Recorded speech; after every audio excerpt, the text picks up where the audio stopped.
Sa likod ng bawat krimen, may mga kwentong nababalot ng hiwaga at takot. Mga pangyayaring nag-ukit ng dilim. Ito ang mga salaysay ng katotohanan na hindi matatakasan. Dito sa Dark Chronicles, sabay-sabay nating sisilipin ang mga kwento ng dilim.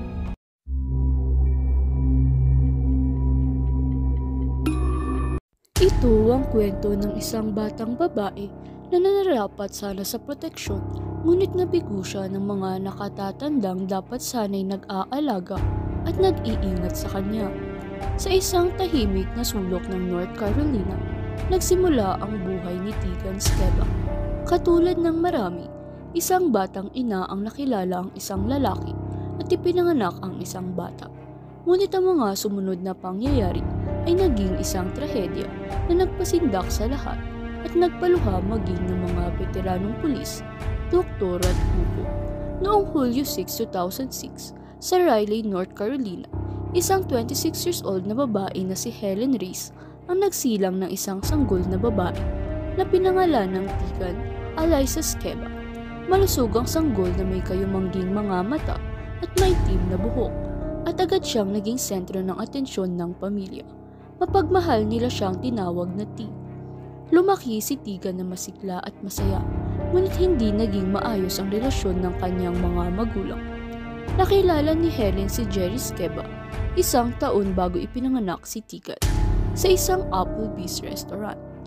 Mabilis umunlad ang kanilang relasyon at hindi nagtagal ay nabuntis si Helen. Ngunit matapos ipanganak si Tegan, nagsimulang maging marahas si Jerry at sila'y naghiwalay. Matapos ang kanilang paghihiwalay, kakaunti lamang ang ginawang pagsisikap ni Jerry para manatili sa buhay ng kanyang anak at kalaunan ay naaresto siya dahil sa drug trafficking. Sa kabila ng kawalan ng ama, napalibutan naman ng pagmamahal si Tegan. Ang mga magulang ni Jerry, sina Gerald at Sarah Skeba, ay buong pusong tumanggap bilang mga mapagmahal na lolo at lola sa kanyang anak. Sinikap nilang punan ng puwang na iniwan ng kanilang anak.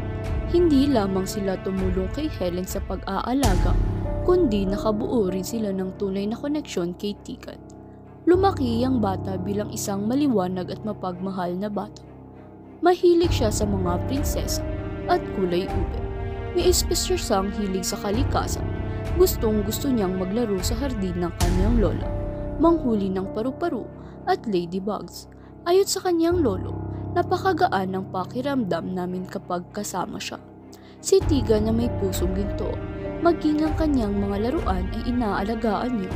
Bawat gabi bago matulog, maingat niyang tinatakpan ng kumot ang kanyang mga stuffed toys para manatiling mainit at komportable ang mga ito.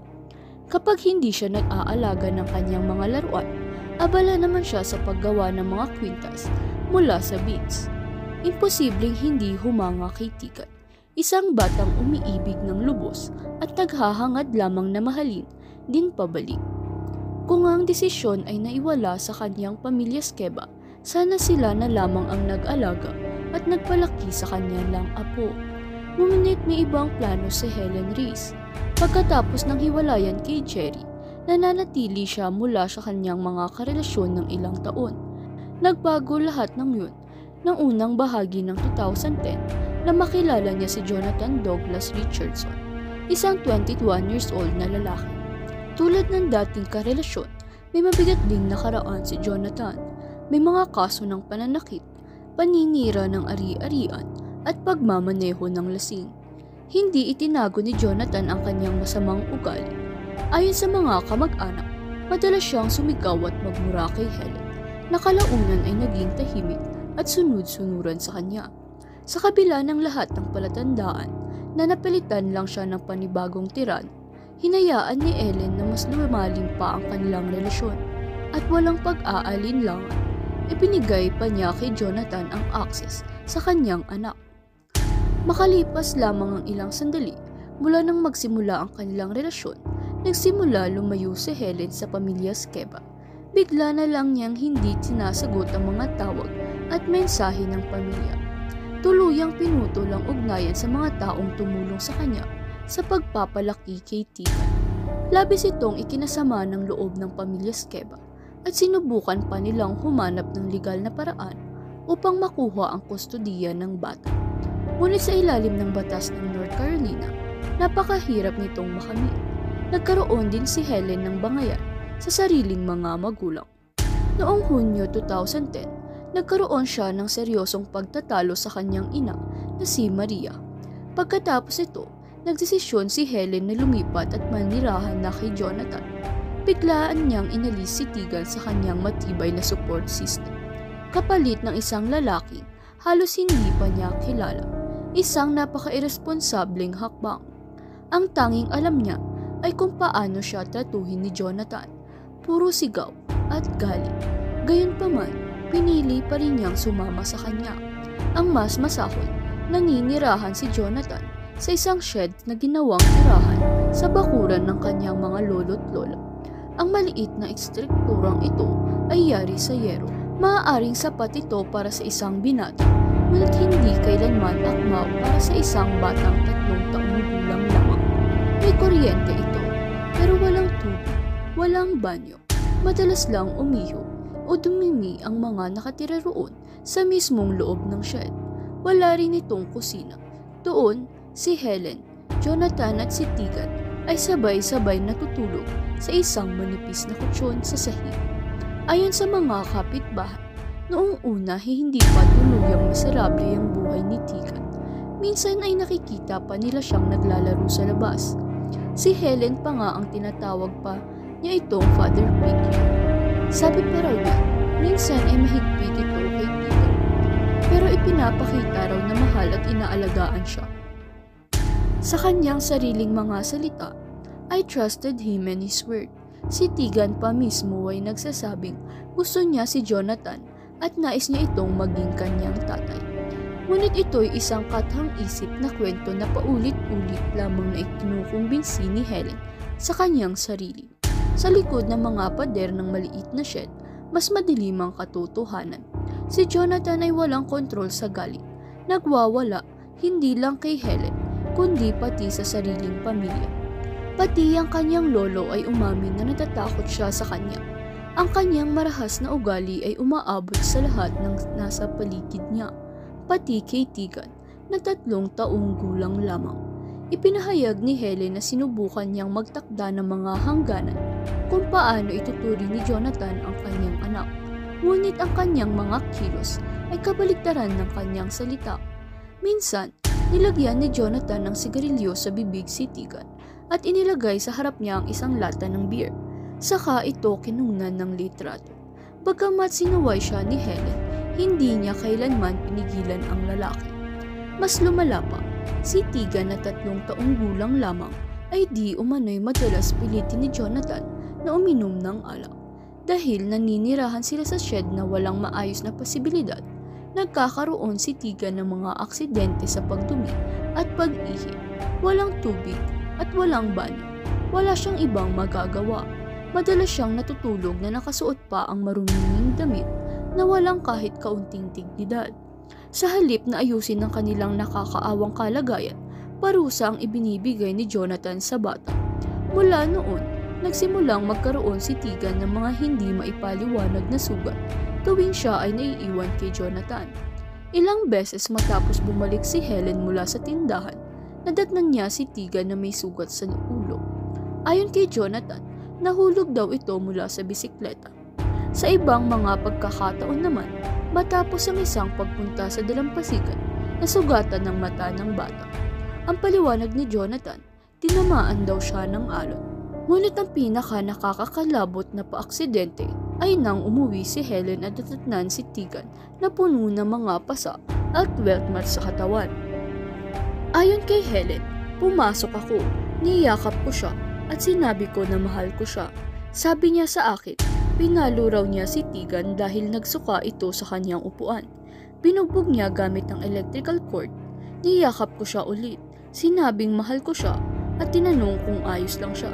Galit na galit ako. Gusto ko nang umalis. Sinabi ko sa kanya na huwag niyang gagawin iyon kay Tegan bilang disiplina. Ipinagpilitan ni Helen na tuto siya sa karahasan at palagi raw nilang pinag-aaway ni Jonathan tuwing nangyayari ito. Ngunit sa kabila ng lahat ng ito, patuloy pa rin niyang iniiwan si Tegan kasama ng lalaki. Hinahayaang makasama niya ang kanyang anak at madamas pa silang mag-isa.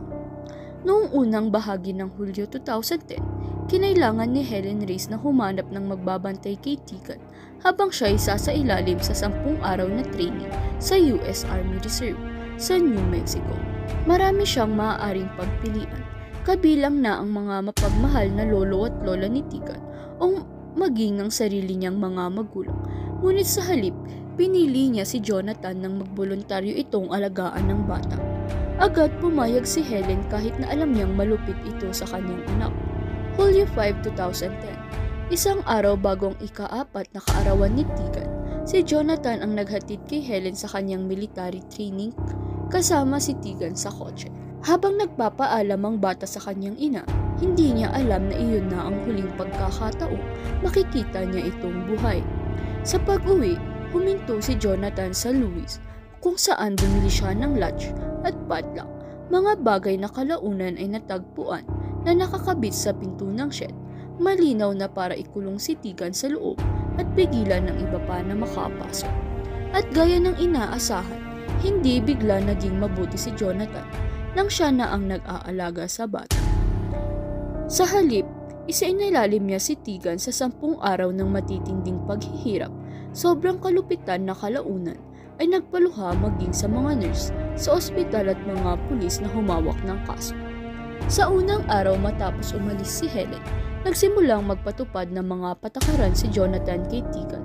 Dahil walang palikuran sa shed, inutusan niyang gumamit ng timba ang batang bagong magdiwang ng ika-4 na kaarawan. Nang magka-aksidente ang bata, isang normal na bagay para sa kanyang edad, nanggit-ngit si Jonathan. Ipinulupot niya ang mga kamay ni Tegan sa isang crossbeam at pinalo ito gamit ang kordon ng kuryente. Hindi kinaya ng manipis na balat ng bata ang mga hampas. Agad lumitaw ang mga dugong kuhit. Tumulo ang dugo sa kutsyon kung saan siya natutulog. Pinilit niyang ulit-ulitin ng bata. Kapag kailangan kong gumamit ng palikuran, nangangako akong magsasabi ako. Nang dumating ang gabi, nakatulog si Tegan sa sobrang pagod, hapdi at takot. Nakaakap siya sa isang duguang t-shirt. Ipinadala ni Jonathan ang larawan na ito kay Helen na may caption, "Everything's okay." Ngunit si Helen na nasa malayo, hindi man lang nagtanong.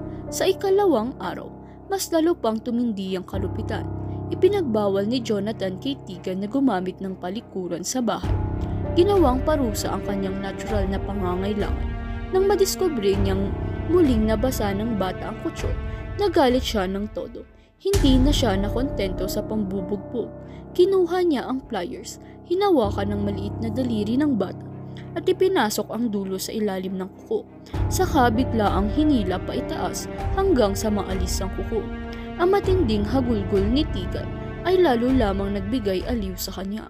Pagsapit ng araw na iyon, nawala na ng ilang kuko ang bata at ang kanyang maliliit na daliri ay nagmistulang dugo ang laman.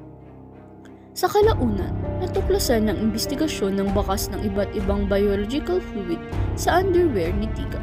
Patunay na mula pa sa unang araw ay kanyang pagmamalagis kay Jonathan, isinama na rin siya sa kanyang pagpapahirap ang pagpaaabusong sexual. Nang ika-3 araw, Hulyo 8, umabot sa mahigit 42 degrees Celsius ang init sa loob ng shed. Sa nakakapasong kulungan na iyon, umiyak si Tegan sa tindi ng uhaw. Naisip ni Jonathan ang isang bagong paraan ng pagpapahirap. Naglagay siya ng mangkok ng tubig sa harap ng bata, ngunit ipinagbawal niya itong uminom. Ang mga aso, umiinom gamit ang dila nila. Tawa pa niyang sinabi habang pinagmamasdan ang paghihirap ng 4 na taong gulang na bata. Nang si Tegan halos mawalan na ng malay sa uhaw, ay yumuko upang subukang sumalok ng tubig gamit ang kanyang mga labi. Biglang kinagat ni Jonathan ang kanyang tainga. Iniwan itong may punit na sugat. At iyon ay hindi huling beses. Pagsapit ng ika-10 araw, natagpuan ng kabuuang 66 na kagat ng tao sa katawan ni Tegan. Ilan ay umabot hanggang kalamnan. Sa ibang bahagi, literal na piraso ng laban ang nilapan ni Jonathan gamit ng kanyang mga ngipin. Kinagabihan, pinatayo niya si Tegan na nakaharap sa dingding. Nakataas ang mga kamay habang paulit-ulit na pinagbibigkas ang kanyang linyang. Kapag kailangan kong umihi, nangangako akong magsasabi ako. Sa isang pinto, sinimulan pa niyang i-record ang eksenang ito. Isang 37 seconds na video. Sa videong makikitang nakasuot si Tegan ng pink na kamiseta at maitim na pantalon.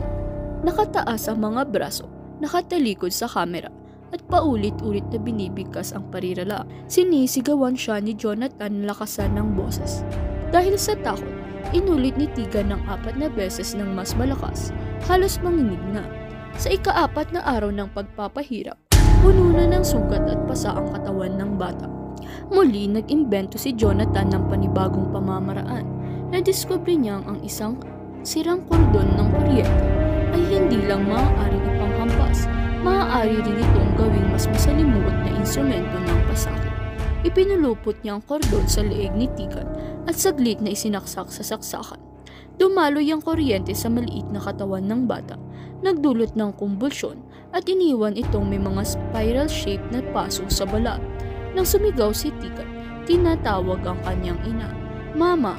Ipinukpok ni Jonathan ang ulo niya sa pader, sabay sigaw ng katahimikan. Kalaunan, natuklasan ng investigasyon ang mga audio recording ng torture. Maririnig as desperadong sigaw ng bata, "Mommy, help!" At ang malupit na tugon ni Jonathan, "Tumahimik ka," na sinundan ng malakas na hampas. Araw-araw na dadagdagan ang mga sugat ni Tegan sa ibabaw ng hindi pa gumagaling na mga nauna. Isang palatandaan ng sindikatong kasiyahan. Ayon sa mga doktor na tumistigo sa paglilitis, muling pinaparamdam ang sakit, paulit-ulit sa parehong mga sugat. Sa ika-5 araw ng pagkakakulong ni Tegan sa shed, lalo pa na humaling si Jonathan sa pagdodokumento ng kanyang paghihirap. Nag-record siya ng mga video ng bata, halos lantang-lanta sa gutom, uhaw at sakit, na nagmamakaawa para sa awa.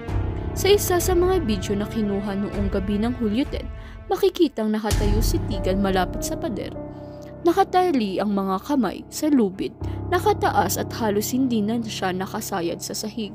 Pinilit siya ni Jonathan na ulit-ulitin ang mga parilalang may kinalaman sa paghingi ng pahintulot sa pag-ihi at sinisigawan sa tuwing mahina ang boses. Habang nagdurusa si Tegan, si Jonathan naman ay nagpapatuloy sa normal na buhay. Pagsapit ng ika-6 na araw, halos wala nang malay si Tegan. Hindi na kinaya ng kanyang katawan ang walang tigil na pagpapahirap. Ngunit hindi pa rin tumigil si Jonathan. Nakatuklas siya ng panibagong paraan ng torture.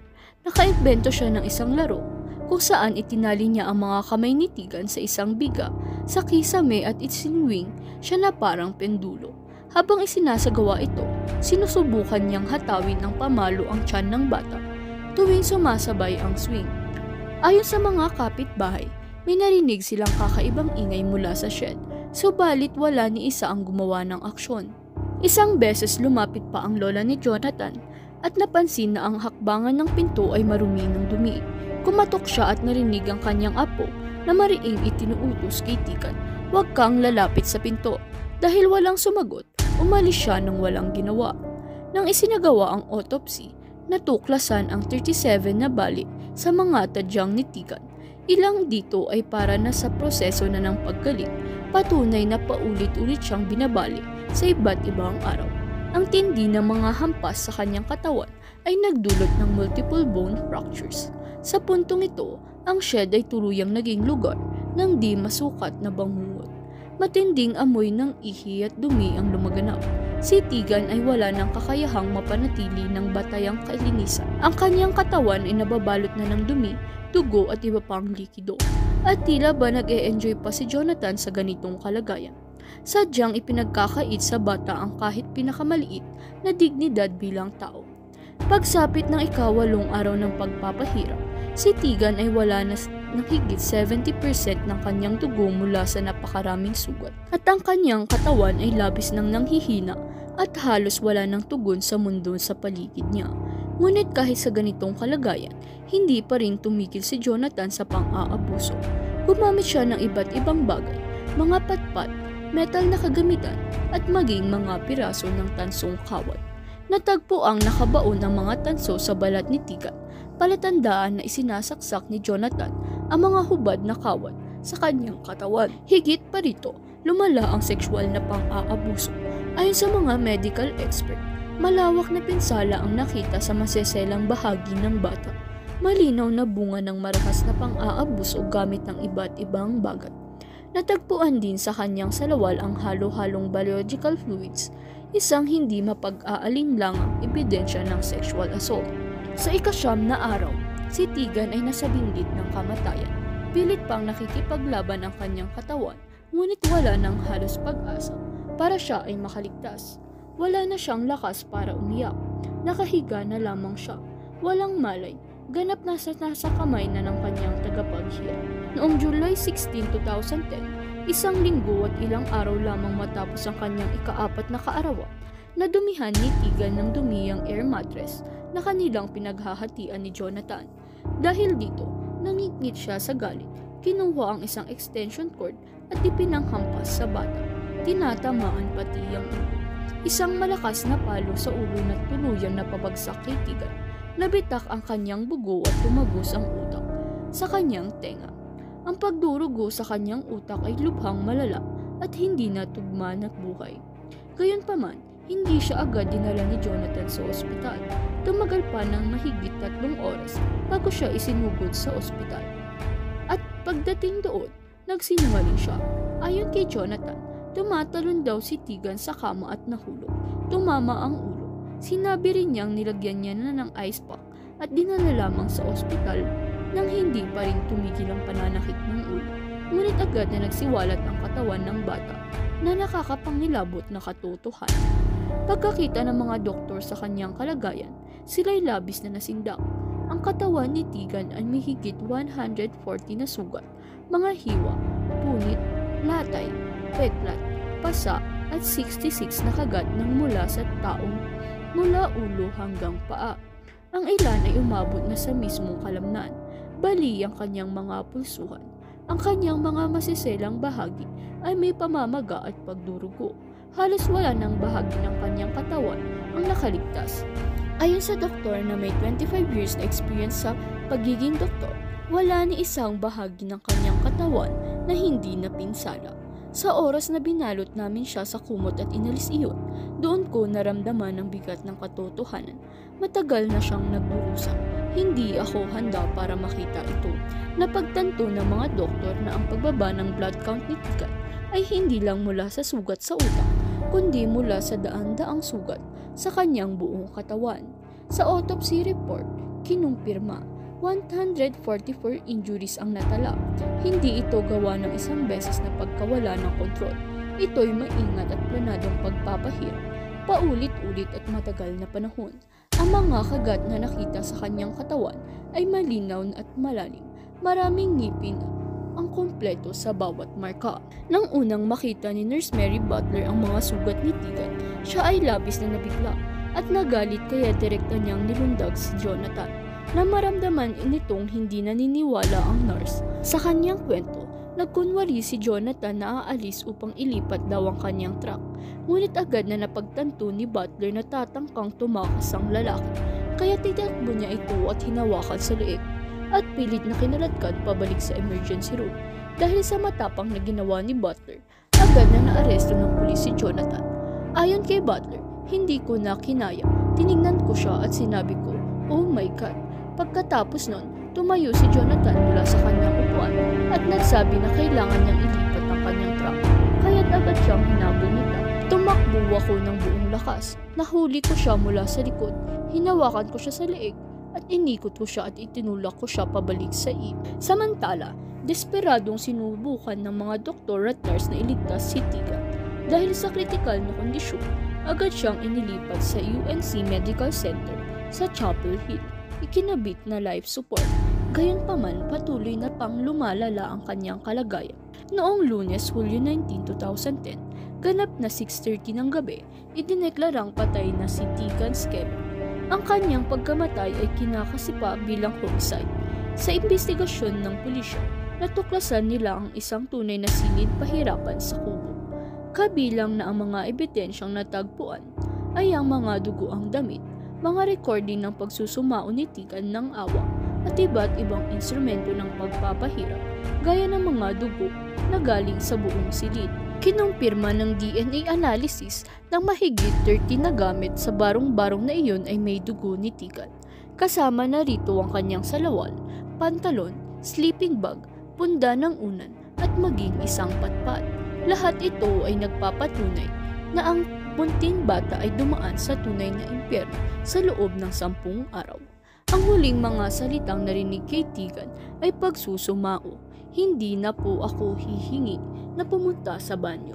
Isang malungkot na pakatotoo kung paano winasak ng isang torturer ang kanyang dangal bilang tao. Si Jonathan Douglas Richardson ay unang kinasuhan ng child abuse at sexual assault sa isang bata. Matapos ang pagkamatay ni Tegan, dinagdagan pa ito ng kasong first-degree murder. Bumalik si Helen Ray kinabukasan matapos ma-ospital si Tegan. Pinayagan lamang siyang bumisita ng limitado sa kanyang anak habang nagpapatuloy ang investigasyon. Napagpasyahan din ng Wake County Child Protection Service na si Helen ay nabigong protektahan ng kanyang anak at ipinagkatiwala pa ito sa hindi angkop na takapag-alaga bago siya umalis para sa training. Noong July 19, 2010, kinasuhan si Helen Reyes ng pagpapabaya sa bata. Si Jonathan naman ay nananatiling kakaibang kalmado mula sa nang dumating siya sa ospital. Nang ipaalam ito ng kanyang mga doktor ang pagkamatay ni Tegan, siya ay nagbuntong hinigaan lamang na para bang wala itong nagaanong halaga. Sa investigasyon, iginiit ni Jonathan na pinapaliguan niya si Tegan, ngunit umalis saglit upang kumuha ng serbesa sa kusina. Sa kanyang pagkawala, narinig daw niya ang isang malakas na tunog at inakala niyang natamaan ng ulo si Tegan sa bathtub. Ngunit natuklasan ng mga investigador na ibang-iba ang totoong nangyari. Sa silid ng investigasyon, mahinahong hinihikayat ng kanyang ina na si Sandy ang kanyang 21 years old na anak na si Jonathan na magsabi ng totoo. Sinabi ni Jonathan na noong araw bago ang insidente, nahulog daw si Tegan mula sa kama at natamaan ng ulo. May bukol daw siya ngunit tila ayos lang. Subalit sagot ng kanyang ina, napakasama ng lagay niya, namamaga ang kanyang utak at bumigay na ang katawan niya. Ako'y makukulong ng matagal, wika ni Jonathan. Sinabi niyang ang tanging ginawa niya ay hampasin si Tegan sa binti gamit ang power cord at masama raw ang kanyang loob tungkol dito. Ngunit alam na ng ina ang tungkol sa iba pang mga sugat ng bata, mga senyales ng pang-aabuso. Hindi ko maunawaan kung paano ko siya magagawang abusuhin ng sexual, ani ni Jonathan. Nananalangin ng kanyang ina na makaligtas si Tegan. Mahal na mahal ko siya. Dagdag pa niya habang umiiyak at naglalakad paikot sa silid. Hindi ko sinadya. Diyos ko, hindi ko sinadya, ani ni Jonathan. Ngunit sa forensic examination, lumabas na ang sanhi ng kamatayan ni Tegan ay blunt force trauma sa ulo at itinuring itong homicide. Natuklasan din ng iba pang mga pinsala na tanda ng matinding pang-aabuso. Ganap na pinagsinungalingan ng lahat ng ebidensya. Medikal ang bersyon ng ama tungkol sa isang insidente. Habang nakakulong, ipinakita ni Jonathan ang makakabahabang pag-uugali. Hinihikayat ang ibang preso na gumawa ng marumi niyang gawain. Nagbanta at nasasaksakin ng gwardya. Ang paglilitis kay Tegan Skeba ay nag-iisa sa pinakadetalyado sa kasaysayan ng estado dahil pinayagan ng hukom ang kumpletong video recording ng lahat ng sesyon. Madalas tawagin ng taga-usig si Paul Jackson, si Jonathan bilang ang bangungot ng kailaliman. Isang taong tinurture si Tegan sa loob ng 10 araw habang siya ay Ayon sa mga doktor, may mga marka ng kagat at latigo ang katawan ng bata at nagtapos lamang ng bugbugin niya ito ng husto sa ulo hanggang mawalan ng malay at tuluyang hindi na nagising. Noong April 3, 2014, sa Superior Court ng Johnson County, North Carolina, hinatulang guilty si Jonathan Douglas Richardson sa first-degree murder, kidnapping, sexual assault, at child abuse laban sa 7 taong gulang na si Tegan. Matapos ang ilang linggong paglilitis na nagpaiyak maging ng mga veteranong investigador at doktor, nagpasya ang hurado na siya ay patawan ng parusang kamatayan. Ayon kay Dr. Sharon Cooper, forensic pediatrician, si Tegan ay dumanas ng torture at nagtamo ng higit 144 na sugat, patuloy ng matinding sadismo at paulit-ulit na pananakit. Habang halos lahat sa korte ay hindi mapigilang lumuha, si Richardson ay nanatiling malamig at walang emosyon. Minsan pa ngang nakangiti. Kinabukasan, April 4, 2014, agad niyang natanggap ang hatol na death penalty. Kalakip pa ang sentensyang mahigit 300 buwan na bilangguan para sa iba pang kaso. Samantala, ang ina ni Tika na si Helen Reyes ay napatunayang guilty sa child neglect noong March 6, 2019 at sinestensyahan ng 18 months na pagkakakulong dahil sa kabiguang protektahan ng sariling anak. Ang trahedyang ito ay nagdulot ng matinding pagkabigla sa buong North Carolina at nagsilbing paalala na kailanman ay huwag manahimik kapag may hinala ng child abuse. Isang tawag lamang sa mga otoridad ay maaaring magligtas ng isang buhay, lalo na ng isang bata. Ang mga kasong ating sinisiyasat ay paaalala na ang dilim ay laging nasa paligid, naghihintay lamang ng susunod na biktima o susunod na kwento. Mag-like at subscribe para sa susunod na mga kabanata dito sa Dark Chronicles.